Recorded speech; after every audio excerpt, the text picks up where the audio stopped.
കേരള ബ്ലാസ്റ്റേഴ്സിന്റെ നായകനായിട്ടുള്ള അഡ്രിയാൻ ലൂണയുടെ ഒരു ഇന്റർവ്യൂവിന്റെ ഡീറ്റെയിൽസ് പുറത്തേക്ക് വന്നിട്ടുണ്ട്. അത് കണ്ടു കഴിഞ്ഞപ്പോഴാണ് അഡ്രിയാൻ ലൂണ എന്ന മനുഷ്യനൊരു മനുഷ്യനാണ് എന്ന് കേരള ബ്ലാസ്റ്റേഴ്സിന്റെ ആരാധകർ കൺസിഡർ പോലും ചെയ്യുന്നില്ല. അങ്ങനെ ഒരു മെഷീൻ ആണെന്ന പോലെയാണ് ആരാധകരുടെ എക്സ്പെക്ടേഷൻ. പുള്ളി വളരെ വലിയൊരു ഇഞ്ചുറി കഴിഞ്ഞിട്ട് പ്രോപ്പർ പ്രീ സീസൺ പോലും കിട്ടാതെ വന്ന മനുഷ്യൻ ഇങ്ങനെയെങ്കിലും കളിക്കുന്നല്ലോ. ഇത് കൂടുതൽ എന്താണ് അയാളിൽ നിന്ന് പ്രതീക്ഷിക്കേണ്ടത്?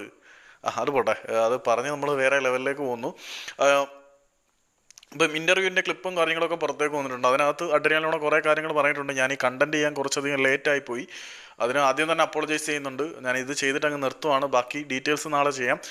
ആ അഡ്രിയാൻ ലൂണ ആ ഒരു ഇൻ്റർവ്യൂവിനകത്ത് പറഞ്ഞിരിക്കുന്ന പ്രധാനപ്പെട്ട കാര്യങ്ങളിൽ ഒന്ന് ഇവിടുത്തെ ആരാധകർക്കുള്ള മറുപടിയായിട്ട് വേണമെങ്കിൽ വായിച്ചെടുക്കാം. എന്താണെന്ന് വെച്ചാൽ ലൂണ അത്ര പോരാ, ഈ ലൂണയല്ല ഞങ്ങൾ പ്രതീക്ഷിക്കുന്നത് എന്നുള്ള കമൻറ്റും കാര്യങ്ങളൊക്കെ നമ്മൾ കണ്ടിട്ടുണ്ട് 2 മത്സരങ്ങൾ കഴിഞ്ഞപ്പോഴത്തേക്കും. പക്ഷേ അഡ്രിയാൻ ലൂണ കൃത്യമായിട്ട് പറഞ്ഞിട്ടുണ്ട്, എൻ്റെ ഏറ്റവും വലിയ ലക്ഷ്യം, അതായത് ഈ സീസണിലേക്കുള്ള എൻ്റെ ഏറ്റവും വലിയ ലക്ഷ്യം എല്ലാ മത്സരങ്ങളും കളിക്കുക എന്നുള്ളത് തന്നെയാണ്. ഇപ്പം അഡ്രിയാൻ ലൂണ ടീമിനോടൊപ്പം ഉണ്ടെങ്കിൽ അതൊരു എക്സ്ട്രാ സംഭവം തന്നെയാണ് ടീമിന് തരുന്നത്.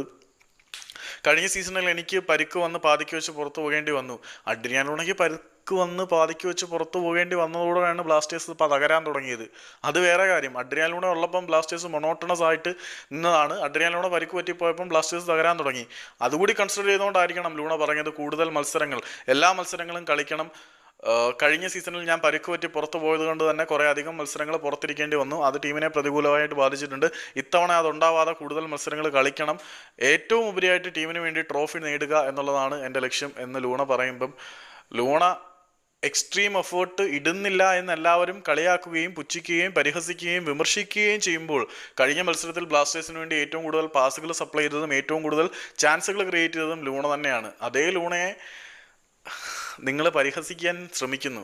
അപ്പോൾ ലൂണ പറയുന്നത് പരിക്കുകളില്ലാതെ മാക്സിമം കളിക്കുക എന്നതാണ് ലക്ഷ്യം, ടീമിന് വേണ്ടി ട്രോഫി നേടുക എന്നുള്ളതാണ് ലക്ഷ്യം. കാരണം ലൂണ ഉണ്ടെങ്കിലേ ബ്ലാസ്റ്റേഴ്സ് ഉള്ളൂ എന്നുള്ള ബോധം ലൂണയ്ക്കുണ്ട്. അല്ലെങ്കിൽ ഓവർ എഫേർട്ട് എടുത്ത് കഴിഞ്ഞ സീസണിൽ ലൂണയ്ക്കൊന്ന് പരിക്ക് പറ്റി വീണപ്പം ബ്ലാസ്റ്റേഴ്സിന് എന്താണ് പറ്റിയതെന്ന് നമ്മൾ കണ്ടതാണ്. ബ്ലാസ്റ്റേഴ്സിനെ വീണ്ടും അത്തരത്തിൽ ഒരു അനാഥത്വത്തിലേക്ക് തള്ളിവിടണ്ട എന്നുള്ള മനുഷ്യൻ്റെ, ഒരു ക്യാപ്റ്റൻ്റെ ഉത്തരവാദിത്വ ബോധം കൂടിയാണ് ലൂണയിൽ നമ്മൾ കാണുന്നത്. വളരെ വലിയൊരു ഇഞ്ചുറി കഴിഞ്ഞൊരു പ്രോപ്പർ പ്രീ സീസൺ പോലും കിട്ടാതെ വരുന്ന ലൂണ ഇങ്ങനെ അല്ലാതെ പിന്നെ എങ്ങനെയാണ് കളിക്കേണ്ടത്? അയാളൊരു മനുഷ്യനാണ്, മെഷീൻ അല്ല. അത് നമ്മൾ